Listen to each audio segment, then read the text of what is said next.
Start. Welcome, dear students. In this video, we will discuss the definition of generator of a vector space and some results based on the definition of linear span of a vector space, which we have already discussed in our last video, but some results and examples we will discuss in this video. So, first of all, we will define the definition of generator of a vector space.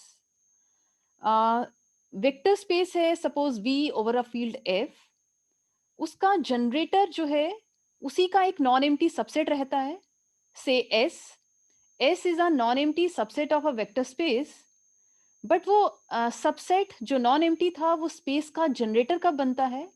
जब space के किसी भी member को उस subset के members की linear combination की help से एक्सप्रेस किया जाता है। मैं रिपीट करूंगी, वेक्टर स्पेस का कोई भी नॉन एम्प्टी सबसेट उसका जनरेटर कब बनता है? जब स्पेस का कोई भी मेंबर कंसीडर करें तो उसे उस नॉन एम्प्टी सबसेट के मेंबर्स की लीनियर कॉम्बिनेशन की हेल्प से एक्सप्रेस करवाएं। जैसे कि आपने स्क्रीन पे देख सकते हैं, हमने स्पेस का मेंबर वी लेट किया है, स्मॉल वी। देन हमने देखा जैसे ही हमने स्पेस का कोई मेंबर लिया तो हमारे पास एस सेट के कुछ मेंबर्स हमने देखे एग्जिस्ट कर रहे हैं, V1, V2 so on to Vn। S set के फाइनाइट मेंबर्स हैं, उन्हीं एस सेट के फाइनाइट मेंबर्स का हमने ये क्या लिया है, linear combination, alpha 1 V1 plus alpha 2 V2 plus so on to alpha n Vn। और जब इसकी वैल्यू देखी तो वो किसके बराबर है? स्मॉल v के बराबर। और वो स्मॉल v मेंबर हमने कहाँ पे लिया था? स्पेस v का मेंबर। स्पेस v से एक मेंबर लिया था, आर्बिट्रेरी मेंबर, और उसे हमने देखा कि s के मेंबर्स की लीनियर कॉम्बिनेशन की हेल्प से एक्सप्रेस किया जा रहा है। इसी तरीके से आप स्पेस का कोई भी मेंबर लेते जाएं और आप देख सके कि वो स्पेस का मेंबर के लिए आपके पास s के कुछ फाइनाइट मेंबर्स मिल रहे हैं, उस s के फाइनाइट मेंबर्स का कॉम्बिनेशन बना रहे हैं, तो स्पेस v का मेंबर जनरेट हो रहा है। स्पेस का मेंबर जो है वो जनरेट किसकी हेल्प से हो रहा है? एस के कुछ फाइनाइट नंबर ऑफ मेंबर्स की लीनियर कॉम्बिनेशन की हेल्प से। सो एस जो है वो पूरी स्पेस को क्या कर रहा है? जनरेट कर रहा है। सो एस जो है वो स्पेस वी का क्या बन जाएगा? जनरेटर। हम एक एग्जाम्पल से इसको डिस्कस करेंगे। V2R स्पेस हम कंसीडर करेंगे। हमें मालूम है V2R स्पेस जो है उसका हर मेंबर डबलेट टाइप का होता है। सो मैंने इसमें V2R में अल्फा बीटा मेंबर कंसीडर किया। और ये भी हमें मालूम है V2R का अगर कोई मेंबर डबलेट टाइप का ले रहे हैं तो उसकी जो इंडिविजुअल एंट्रीज रहती हैं, जैसे अल्फा इंडिविजुअल एंट्री, वो कहाँ से आएगी? R से। ठीक है, इसी तरीके से इसकी इंडिविजुअल एंट्री बीटा की बात करते हैं तो वो भी R set of real number से आती है। मैंने आपको एग्जाम्पल में एक स्पेस दे दी। अब हमने इस स्पेस का क्या ढूंढना है? जनरेटर। ठीक है, जो एग्जाम्पल में हमने गिवन में दिया हुआ है, जैसे सपोज एक एस सेट को कंसीडर कर रहे हैं। आपको पेपर में ये सेट नहीं दिया होगा, आपको स्पेस का कोई जनरेटर ढूंढना है, या वो आपको एक एग्जाम्पल देगा, उसको आपने चेक करना है क्या वो सबसेट स्पेस का जनरेटर बन पा रहा है या नहीं बन पा रहा। जैसे एक सबसेट मैंने गिवन में दिया है, ये 1001 यूजुअल सेट है V2R का। आप देख सकते हैं इसकी हर एंट्री डबलेट टाइप की है। सो ये एस सेट के जो दो मेंबर्स का एक सेट लिया है मैंने, ये सबसेट V2R का ही है। S is a subset of V2R। But क्या ये एस सबसेट V2R का जो है नॉन एम्प्टी सबसेट, क्या ये V2R स्पेस को जनरेट कर रहा है? इसे हमने चेक करना है। तो उसे चेक करने के लिए हमें क्या करना है? देखना है कि क्या स्पेस का हर मेंबर इस एस के फाइनाइट मेंबर्स की कॉम्बिनेशन की हेल्प से एक्सप्रेस किया जा रहा है, रिप्रेजेंट किया जा रहा है। तो उसके लिए मैंने स्पेस का एक आर्बिट्रेरी मेंबर कंसीडर कर लिया। V2R का एक आर्बिट्रेरी मेंबर ले लिया, से V। इसकी रिप्रेजेंटेशन कैसी रहेगी? क्योंकि V2 के मेंबर्स की रिप्रेजेंटेशन ऑर्डर्ड पेयर टाइप की है। V2 के मेंबर्स की प्रॉपर्टी पेयर टाइप की आती है। उसकी प्रॉपर्टी ये है कि वो एलिमेंट्स पेयर टाइप के होते हैं। सो पेयर टाइप के होने के बाद जो उनकी इंडिविजुअल एंट्री, अगर अल्फा को देखेंगे तो वो आर से है, बीटा को देखेंगे तो आर से है। मैंने क्या किया, एक स्पेस ले ली और उसी स्पेस का एक नॉन एम्प्टी सबसेट ले लिया, से एस। हमने देखना है कि ये जो नॉन एम्प्टी सबसेट एस लिया, क्या ये अपनी V2R वाली स्पेस को जनरेट कर पा रहा है? वो कब कर पाएगा? जब स्पेस का कोई हमने एक आर्बिट्रेरी मेंबर कंसीडर किया और उसको देखा कि उसकी वैल्यू जो है, हमने आप देख सकते हैं कैसे लिख रहे हैं अल्फा बीटा को, क्या उसकी रिप्रेजेंटेशन ऐसे हो सकती है, अल्फा 10 प्लस बीटा 01। ठीक है, तो आप जब इसको सॉल्व करते हो, आपको मालूम है ऑर्डर्ड पेयर को किसी स्केलर के साथ मल्टीप्लाई करना है, तो वो अंदर जाके हर इंडिविजुअल एंट्री के साथ अलग-अलग से मल्टीप्लाई हो जाएगा। Alpha into 1 that is alpha, alpha into 0 that is 0, plus beta into 0 0 and beta into 1 is equal to beta. और जब इन 2 पेयर्स को ऐड करते हैं तो वापस हमारा जो रिजल्ट है वो अल्फा, कामा, बीटा टाइप का आ जाता है। कहने का मतलब एक वी मेंबर था, किसका? स्पेस का। हमने देखा स्पेस का मेंबर जो है उसकी प्रॉपर्टी है उसे अल्फा बीटा कामा, अल्फा कामा बीटा करके लिखेंगे। और उसी अल्फा कामा बीटा की रिप्रेजेंटेशन को हम ऐसे भी लिख सकते हैं, alpha into 1 0 plus beta into 0 1। That is हमने देखा स्पेस का एक मेंबर है वी, उसे हमने कैसे लिखा? लीनियर कॉम्बिनेशंस की हेल्प से। किन के कॉम्बिनेशन लिए हैं? अल्फा बीटा तो स्केलर है, ठीक है, बट उसके साथ 1 कामा 0 जो है वो किसका मेंबर है? एस का। 0 1 भी किसका मेंबर है? एस का। सो ये एस के मेंबर्स का क्या है? Linear combination. ये जो वी की वैल्यू आ रही है सेकंड स्टेप में, अल्फा 1 0 प्लस बीटा 0 1, ये क्या है? एस के मेंबर्स का कॉम्बिनेशन। बट ये वाला वी मेंबर लिया कहां पे था हमने? बी2 में। बी2 के आर्बिट्रेरी मेंबर को एस के मेंबर्स की कॉम्बिनेशन की हेल्प से लिख दिया। आप चाहो तो 1 0 और 0 1 को E1 E2 से डिनोट कर सकते हो, और अगर नहीं भी करोगे तो आपके पास रिजल्ट सामने है कि स्पेस का एक आर्बिट्रेरी मेंबर था, उसे एस सेट के फाइनाइट मेंबर्स की लीनियर कॉम्बिनेशन की हेल्प से हमने रिप्रेजेंट कर दिया। सो एस जो है वो स्पेस के आर्बिट्रेरी मेंबर को जनरेट कर रहा है, इसी तरीके से वो स्पेस के हर मेंबर को जनरेट कर देगा। सो ये नॉन एम्प्टी सेट जो है वो स्पेस का जनरेटर बन जाएगा। Therefore, S generates V2R and hence the result. Now, जो हमारी इस वीडियो का नेक्स्ट पोर्शन रहेगा उसमें हम लीनियर स्पैन के इम्पॉर्टेंट रिजल्ट्स को डिस्कस करेंगे। जैसे कि मैंने बोला कि लीनियर स्पैन की डेफिनेशन को हम ऑलरेडी डिस्कस कर चुके हैं अपनी प्रीवियस वीडियो में। मैं थोड़ा सा उसको रिवाइज करवा दूंगी कि लीनियर स्पैन की डेफिनेशन क्या होती है। लीनियर स्पैन जो है उसमें आपको मैंने बताया था वेक्टर स्पेस का कोई भी नॉन एम्प्टी सबसेट लो, स्क्रीन पे आपको विजिबल है लीनियर स्पैन की डेफिनेशन। वेक्टर स्पेस का कोई भी नॉन एम्प्टी सबसेट लो, तो आप उसका लीनियर स्पैन फाइंड कर सकते हो। सपोज मैंने नॉन एम्प्टी सबसेट एस रखा है वेक्टर स्पेस का। अब मुझे उस नॉन एम्प्टी सेट का क्या फाइंड करना है? Linear span. तो उसके लीनियर स्पैन को पहला पॉइंट है हम एल एस से डिनोट करेंगे। लीनियर स्पैन एस का है इसलिए एल एस से डिनोट किया। अगर आप सबसे टी रखते हो तो लीनियर स्पैन जो है टी का एल ऑफ टी से डिनोट होगा। अगर आप नॉन एम्प्टी सबसेट पी लेते हो तो लीनियर स्पैन ऑफ पी जो है वो एल ब्रैकेट में पी से डिनोट होगा। अब डिनोट तो कर दिया, बट लीनियर स्पैन होता क्या है? जैसे कि मैंने पहले भी बताया, लीनियर स्पैन एक सेट होता है, ठीक है। लीनियर स्पैन एक सेट है। किसका सेट है? अगर आप लीनियर स्पैन एस का फाइंड कर रहे हो तो वो एस के फाइनाइट मेंबर्स के लीनियर कॉम्बिनेशन का सेट है, ठीक है। जैसे कि आप कह सकते हो लीनियर स्पैन, जैसे इस केस में हम डेफिनेशन में एस का फाइंड कर रहे थे, आपने देखा करली ब्रैकेट्स ली हैं यहाँ पे। करली ब्रैकेट का मतलब है यहाँ पे ये लीनियर स्पैन किसको डिनोट कर रहा है? सेट को, ठीक है। सेट में कैसे मेंबर्स हैं? सेट के मेंबर्स पहले आप इधर देखिए, वी आईज कहाँ से हैं? एस से, ठीक है। अल्फाइज तो स्केलर्स हैं, फील्ड में से लिए जाएंगे। जितने एस के मेंबर लिए V1 V2 स्वान टू, आपको देख सकते हो ये आई कहाँ से लेके कहाँ तक जा रहा है? 1 से लेके n तक। सो हमने यहाँ पे एस के कितने मेंबर्स लिए हैं? n members. उसके लिए फील्ड के n स्केलर्स रखे। जितने सबसेट के मेंबर्स लिए उतने स्केलर्स फील्ड में से लिए, उनका हमने क्या किया? फाइनाइट लीनियर कॉम्बिनेशन बनाया। सो आपने देखा उन फाइनाइट मेंबर्स के लीनियर कॉम्बिनेशन का सेट जो है उसको किससे डिनोट कर दिया? एल एस से। क्यों एल एस से रिप्रेजेंट किया? क्योंकि ये जो फाइनाइट मेंबर्स थे V1 से लेके Vn तक, ये किसके थे? एस के। एस के फाइनाइट मेंबर्स का लीनियर कॉम्बिनेशन का सेट है, उसे हम क्या बोलते हैं? Linear span of S. अगर हम टी के फाइनाइट मेंबर्स लेके उनके मेंबर्स के लीनियर कॉम्बिनेशन का सेट बनाएंगे, वो लीनियर स्पैन ऑफ टी बन जाएगा। इसी तरीके से अगर पी के फाइनाइट मेंबर्स के लीनियर कॉम्बिनेशंस के सेट की बात करेंगे तो वो लीनियर स्पैन ऑफ पी बन जाएगा, डिनोटेड बाय एल ब्रैकेट में पी। नाउ अब हमने डिस्कस करना है आज की वीडियो में कि लीनियर स्पैन जो है वो किसी भी वेक्टर स्पेस का फाइंड करें अगर आप, लीनियर स्पैन किसी भी वेक्टर स्पेस के नॉन एम्प्टी सबसेट का फाइंड करें अगर आप, तो वो सबस्पेस बनता है उस स्पेस की।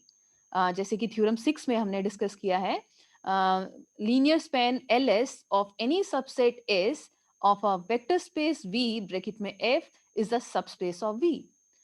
वेक्टर स्पेस है V, ठीक है, उसका एक सबसेट है S। उस सबसेट S का क्या फाइंड करना है? Linear span. जब उस सबसेट का लीनियर स्पैन फाइंड करोगे तो वो हमें शो करना है अपनी इस थ्योरम में कि वो V स्पेस क्या क्या बनता है? सबस्पेस।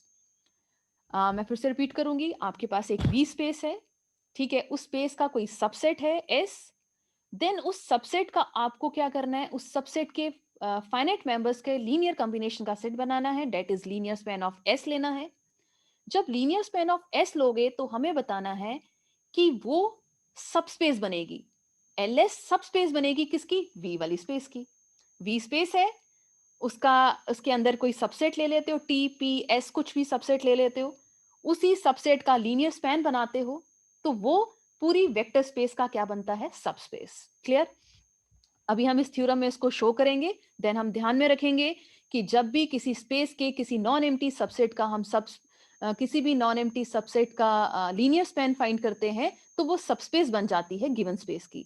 और ये एक ट्रिवियल रिजल्ट रहेगा, जब आपके पास कोई स्पेस गिवन होगी तो डेफिनेटली उसमें बहुत सारे सबसेट्स होंगे स्पेस के, कि उसके किसी भी सबसेट का अगर आप लीनियर स्पैन फाइंड कर लोगे तो वो स्पेस की कोई ना कोई आपको जो सबस्पेस ढूंढनी होती थी वो मिल जाती है। स्पेस की अगर आपको कोई सबस्पेस ढूंढनी है तो आप कह सकते हो स्पेस का कोई एक सबसेट ले लो नॉन एम्प्टी, उसका लीनियर स्पैन फाइंड कर लो, तो डेफिनेटली वो जो लीनियर स्पैन होता है वो स्पेस की क्या रहती है? सबस्पेस। जैसे मैंने आपको बताया हुआ है सबस्पेस वाले टॉपिक में कि अगर कोई स्पेस लेते हैं तो ऐसी कोई स्पेस नहीं होती जिसकी कोई सबस्पेसिस ना हो। दो सबस्पेसिस तो डेफिनेटली होती हैं। वो दो सबस्पेसिस जो ट्रिवियल वाली, ऑब्वियस वाली हमेशा होती हैं, वो कौन कौन सी होती हैं? एक स्पेस इटसेल्फ और एक सिंगलटन सेट 0। ठीक है, उसी तरीके से ये भी हमारा एक ट्रिवियल रिजल्ट बन जाएगा कि अगर हम कोई लीनियर स्पैन लेते हैं किसी भी सबसेट का, किसी स्पेस में से लेके, सबसेट को किसी स्पेस में से लेके, तो वो जो लीनियर स्पैन रहता है वो एक्चुअल में सबस्पेस क्या होता है? इटसेल्फ वेक्टर स्पेस होता है। तो लीनियर स्पैन भी क्या बनती है? एक्चुअल में वेक्टर स्पेस, बट वो सबसेट रहता है किसी एक गिवन वाली स्पेस का, इसलिए वो उसको सबसेट होने के कारण क्या बोला जाता है? सबस्पेस। तो प्रूव करेंगे इस थ्योरम में कि LS is a subspace of V, क्योंकि LS सबस्पेस V का क्यों है? क्योंकि S सबसेट था V का। क्लियर? नाउ सबस्पेस को प्रूव करने के लिए, LS को V का सबस्पेस प्रूव करने के लिए सबस्पेस की डेफिनेशन को रिकॉल करेंगे। कोई भी वेक्टर स्पेस का non empty subset, vector space का नॉन एम्प्टी सबसेट उसका सबस्पेस कब बनता है? जब हम उसके सबस्पेस के थर्ड क्राइटेरिया को इनकेस यूज कर लेते हैं। वो थर्ड क्राइटेरिया क्या था? दो मेंबर्स सबसेट के लेंगे, दो मेंबर्स स्केलर से लेंगे, उन दो मेंबर्स का जो लीनियर कॉम्बिनेशन रहता है वो सेम सबसेट में आना चाहिए जिस सबसेट को आपको सबस्पेस प्रूव करना है। या तो फिर आप क्या करोगे? सबसेट में बताओगे कि वेक्टर स्पेस की वो 10 प्रॉपर्टीज जो है वो डिफाइन हो रही है, इसलिए वो सबस्पेस बनता है, इटसेल्फ वेक्टर स्पेस है इसलिए वो सबस्पेस बनता है। या फिर क्राइटेरिया को यूज कर लो, और वो क्राइटेरिया जैसे मैंने इस रिजल्ट में जो प्रूफ किया है वो क्राइटेरिया को ही यूज किया है। और वो क्राइटेरिया क्या है हमारा? कि अगर हम सपोज बी का सबस्पेस बताने जा रहे हैं एलएस को, तो उस केस में हम क्या करेंगे? एलएस को पहला पॉइंट रहेगा सबसेट बताएंगे वी का, नॉन एम्प्टी सबसेट बताएंगे वी का, देन हम बताएंगे एलएस में सबस्पेस वाली कंडीशन होल्ड करती है, एक ही कंडीशन को चेक करेंगे। वो एलएस की कंडीशन कौन सी चेक करेंगे सबस्पेस के लिए? जिसे सबस्पेस बताना है एलएस को, उसके दो मेंबर्स लेट करेंगे, दो मेंबर्स फील्ड के लेंगे, और फिर उन दो मेंबर्स का लीनियर कॉम्बिनेशन लेंगे और बताएंगे जिसे सबस्पेस बनना है वो इस केस में कौन है? एलएस। उन दो मेंबर्स का जो लीनियर कॉम्बिनेशन है वो कहां पे आ रहा है? एलएस में। दो मेंबर एलएस के, दो मेंबर फील्ड के, उन दो मेंबर्स का लीनियर कॉम्बिनेशन किस में आना चाहिए? एलएस में। सो हमने क्या किया, क्योंकि वो पार्ट ट्रिवियल रहता है कि LS is a non empty subset of V, आप देख सकते हो कि एस किसका सबसेट है? वी का। ठीक है, तो आपने ऊपर एक फर्स्ट लाइन लिखनी है, obviously LS is a non empty subset of V, और उसे रीजन देना है कि एलएस पहले बताओ सबसेट क्यों है वी का? क्योंकि एस सबसेट था वी का, वो थ्योरम में ही दिया है, गिवन में ही दिया है, एस सबसेट है वी का। अब एस के मेंबर्स के कॉम्बिनेशन, एस के मेंबर्स का जो कॉम्बिनेशन है क्या वो एस में आएगा? एस के मेंबर्स का कॉम्बिनेशन किसी भी सेट एस में आ सकता है, एस के पास अगर प्रॉपर्टी होती कि वो closed under addition and closed under scalar multiplication है, तो एस के मेंबर्स का कॉम्बिनेशन एस में आ जाता। बट एस तो सिंपली एक नॉन एम्प्टी सबसेट है, हमें नहीं मालूम कि उसके पास closed under addition and closed under scalar multiplication वाली प्रॉपर्टी है या नहीं।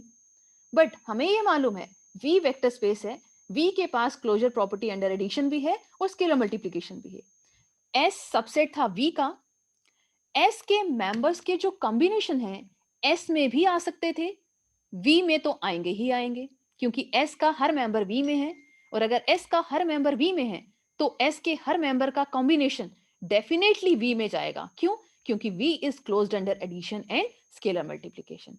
अब बात आती है कि मैंने एक क्वेश्चन और आपको दे दिया कि क्या एस के मेंबर्स का कॉम्बिनेशन एस में आएगा। वो तब आएगा जब ऊपर गिवन में दिया होता एस इज अ सबस्पेस, या एस जो है उसके पास वेक्टर स्पेस की सभी प्रॉपर्टीज हैं। बट यहाँ पे इस क्वेश्चन में सीधे एक सिंपली एस सबसेट दिया है, सो एस के मेंबर्स के कॉम्बिनेशन एस में नहीं आएंगे। एस का मेंबर कोई भी लेते हैं, आप रीजन दोगे वो वी का मेंबर है। अब एस का मेंबर वी का ही है तो वी के मेंबर्स के कॉम्बिनेशन वी में तो आते थे। इसका मतलब यहाँ पे एस के मेंबर्स के कॉम्बिनेशन जो हैं वो कहाँ पे चले जाएंगे? वी में। और एस के मेंबर्स के कॉम्बिनेशन हम किस सेट में ले रहे हैं? एलएस में। सो आप कह सकते हैं कि एलएस का हर मेंबर कहाँ से है? वी से, क्योंकि वी एक बड़ी स्पेस है, वी के अंदर तो सब कुछ है। ठीक है, क्योंकि वी के अंदर वो वेक्टर स्पेस वाली 10 की 10 प्रॉपर्टीज है। तो हमने देखा कि स्पेस का कोई सबसेट लिया, नॉन एम्प्टी सबसेट एस, उनके मेंबर्स के कॉम्बिनेशन भी कहां पे ही रहे? स्पेस में ही रहे। So obviously LS is a subset of B. अब क्या वो नॉन एम्प्टी है? उसका भी रीजन देना है। नॉन एम्प्टी कब होता है? जब कम से कम एक मेंबर उसमें होना चाहिए। एक से ज्यादा भी हो सकते हैं, इनफाइनाइट भी हो सकते हैं, बट हमें एक मेंबर जो है ऑब्वियस वाला, ट्रिवियल वाला ढूंढ के दिखाना होता है। और वो जनरली हम कौन सा ढूंढते हैं? जीरो। ठीक है, क्योंकि जीरो से ही वो स्पेस बनती है, क्योंकि इस केस में भी हमें उसे सब स्पेस बताना है, डेट इज वो वेक्टर स्पेस ही होगा। वेक्टर स्पेस तभी होता है जब उसके पास क्लोजर प्रॉपर्टी अंडर एडिशन रहती है, और या फिर ये भी कह सकते हो सबसे छोटी ट्रिवियल वेक्टर स्पेस जो है वो सिंगलटन सेट जीरो वाली होती है। क्लियर? नाउ हम सबस्पेस की कंडीशन को सेटिस्फाई करेंगे। उसके लिए हमने एलएस के दो मेंबर्स लिए हैं, वी कामा डब्ल्यू। ठीक है, और फिर दो स्केलर्स लेने हैं फील्ड में। आप देख सकते हो वो मैंने आपकी थर्ड लाइन में लिखा है यहाँ पे, LS is a subspace of V को शो करने के लिए दो मेंबर फील्ड के लेने हैं। वो फील्ड के मेंबर हम क्या रख रहे हैं? मैं पॉइंट आउट कर रही हूँ स्क्रीन पे, ए कामा बी। दो मेंबर्स फील्ड के ले रही हूँ, दो मेंबर्स एलएस के ले रही हूँ। बट जो एलएस के मेंबर्स लिए उनके पास एलएस वाली प्रॉपर्टी जो है वो सेटिस्फाई होनी चाहिए, और उस प्रॉपर्टी को मैंने पहले स्टेप में सॉल्व किया है। दो मेंबर्स एलएस के हैं, एलएस की प्रॉपर्टी है कि एलएस में वही मेंबर आते हैं जो एस के मेंबर्स के फाइनाइट कॉम्बिनेशन है। ठीक है, लीनियर कॉम्बिनेशन है। तो इसका मतलब वी मेंबर अगर एलएस में था तो वी की प्रॉपर्टी क्या थी? वो एस के फाइनाइट मेंबर्स का लीनियर कॉम्बिनेशन था। तो एस के फाइनाइट मेंबर हमने ले लिए v1 v2 vn, उसके लिए उतने ही फील्ड के स्केलर ले लिए, उनके मेंबर का कॉम्बिनेशन है। एलएस की प्रॉपर्टी है, उसका कोई भी मेंबर जो है उसको इस तरीके से रिप्रेजेंट किया जाता है। इसी तरीके से डब्ल्यू भी एलएस में है, डब्ल्यू की भी ये प्रॉपर्टी रहेगी। हमने क्या किया, जो दो मेंबर सेट के लिए थे जिसे सबस्पेस प्रूव करना था, उनकी प्रॉपर्टी को मेंशन कर दिया। दो मेंबर हमने फील्ड के ले लिए, that is A comma B. अब हमें शो क्या करना है? शो करना है कि उन दो मेंबर्स का लीनियर कॉम्बिनेशन, जो हमने एलएस के दो मेंबर्स लिए, उन दो मेंबर्स का लीनियर कॉम्बिनेशन भी किस में आना चाहिए? एलएस में। उसको हम सॉल्व करेंगे, लीनियर कॉम्बिनेशन को ए वी प्लस बी डब्ल्यू की वैल्यू को कंसीडर करेंगे। जैसे ही ए वी प्लस बी डब्ल्यू की वैल्यू को कंसीडर किया, हमने उसको सॉल्व किया। क्योंकि ए इंडिपेंडेंट है, कांस्टेंट है, बी भी इंडिपेंडेंट है, उसे हम स्केलर को समीशन से बाहर रखें कि आई से इंडिपेंडेंट वैल्यू है वो, या उसको अंदर मल्टीप्लाई कर दें, उससे कोई फर्क नहीं पड़ता है। देन हमने जब इसको सॉल्व किया, सॉल्व करने पे हमने देखा हमारे पास एसोसिएटिव लाल कंडीशन सेटिस्फाई करने पे हमारे पास ये मेंबर्स के लीनियर कॉम्बिनेशन आ रहे हैं। अगर फर्स्ट समीशन को देखो आप, v1 v2, इसको आप सिंप्लीफाई करके ऐसे भी लिख सकते हो, a alpha 1 v1 plus a alpha 2 v2 plus so on to a alpha n vn। Then second वाले समीशन को सॉल्व किया तो ऐसे w1 w2 wm की लीनियर कॉम्बिनेशन आ गए। बट हम इसको जब पूरा सॉल्व कर रहे हैं तो देख रहे हैं कि यहाँ पे हमारे पास जो वेक्टर्स हैं वो क्या यूज हो रहे हैं? v1, ठीक है, पहले को जैसे मैं कर रही हूँ point out, v2 so on to vn, फिर W1, W2 so on to Wn, क्योंकि इनके साथ जो ब्रैकेट्स लग रही हैं A into alpha 1, A into alpha n, A into alpha n, B into beta 1, B into beta 2 plus so on to B into beta m, ये सब values जो है ये क्या है, स्केलर, क्योंकि A स्केलर था, अल्फा 1 स्केलर था, दो फील्ड के मेंबर हैं, दो फील्ड के मेंबर्स को मल्टीप्लाई करते हो, रिजल्ट फील्ड का ही मेंबर रहता है। सो ए अल्फा 1 किसका मेंबर है, फील्ड का, स्केलर हो गया, उसे वेक्टर v1 से मल्टीप्लाई किया, फिर इसी तरीके से स्केलर को v2 से मल्टीप्लाई किया, स्केलर को vn से मल्टीप्लाई किया, बट हमारे पास वेक्टर्स कौन से आए, v1 v2 vn, w1 w2 wm, और ये सब मेंबर्स किसके हैं, ऊपर देख सकते हो आप, जब आपने एलएस की प्रॉपर्टीज को मेंशन किया है वहां पे आपने लिखा है वी आईज मेंबर किसके हैं, एस के, और डब्ल्यू जेज मेंबर भी किसके हैं, एस के। और जब हमने इस A we plus B W के लीनियर कॉम्बिनेशन को सॉल्व किया है तो ये किन के मेंबर्स का लीनियर कॉम्बिनेशन आया, वी आईज और डब्ल्यू जेज, और ये सब मेंबर्स किसके थे, एस के। सो ये एस के मेंबर्स का लीनियर कॉम्बिनेशन हो गया। और कितने मेंबर्स हैं, वो एन और ये एम, टोटल फाइनाइट नंबर्स ही रहे। सो फाइनाइट मेंबर्स के लीनियर कॉम्बिनेशन आ गया, A B plus B W को एस के फाइनाइट मेंबर्स के लीनियर कॉम्बिनेशन की हेल्प से लिखा जा रहा है। किसी भी मेंबर को अगर आप एस के फाइनाइट मेंबर्स की लीनियर कॉम्बिनेशन की हेल्प से लिखोगे तो वो लीनियर स्पैन ऑफ एस में चले जाएगा। सो इस केस में A B plus B W जो है वो किसका मेंबर आ गया, एल एस का। एल एस के दो मेंबर्स लिए, दो फील्ड के मेंबर्स लिए, उन दो मेंबर्स का लीनियर कॉम्बिनेशन देखा, वो भी एलएस में आ गया, that is LS is a subspace of V, हमने इस थ्योरम में शो कर दिया। शो तो कर दिया बट आगे ध्यान भी रखेंगे कि कोई भी स्पेस लो, उसका कोई सबसेट लो, उस सबसेट का जब लीनियर स्पैन बनाते हैं वो सबस्पेस बनती है गिवन स्पेस की, ठीक है, एक पॉइंट। दूसरा पॉइंट जो मैंने रिमार्क में यहां पे शो किया है, किसी भी सबसेट का अगर आप लीनियर स्पैन फाइंड करते हैं, किसी भी सबसेट का अगर आप लीनियर स्पैन फाइंड करते हैं, से एस का, एलएस, तो वो सबसेट एस जो है उस एलएस का क्या बन जाता है, सबसेट कंटेन्ड हो जाता है उसमें। जैसे कि यहाँ पे लिखा है, एक्चुअल में रिमार्क में जो हम शो करना चाहते हैं वो ये है कि एलएस तो सबस्पेस है वी का, साथ साथ में एलएस के पास क्या प्रॉपर्टी है कि वो अपने ही सेट को कंटेन करता है, जिस भी सेट का लीनियर स्पैन फाइंड करते हैं वो सेट उसमें लीनियर स्पैन में कंटेन्ड होता है। अगर linear span of T find कर रहे हैं आप, तो लीनियर स्पैन ऑफ टी का कौन सबसेट रहता है, T, T is contained in L of T, P is contained in L of P, S is contained in L of S. So हमने इस थ्योरम में दो पॉइंट शो किए, linear span subspace होता है वेक्टर स्पेस का, और second point ये, किसी भी सबसेट का लीनियर स्पैन फाइंड करो तो वो सेट उसमें लीनियर स्पैन में कंटेन्ड होता है। नेक्स्ट अपने रिजल्ट में हम बताएंगे कि linear span is the smallest subspace of V containing the set S। इस थ्योरम के दो पार्ट्स हमने शो कर दिए हैं कि लीनियर स्पैन सबस्पेस है, कंटेन कर रहा है S को, बट हमें शो करना है कि वो स्मॉलेस्ट सबस्पेस है, जो कि हम अपनी नेक्स्ट वीडियो में डिस्कस करेंगे। So thank you so much.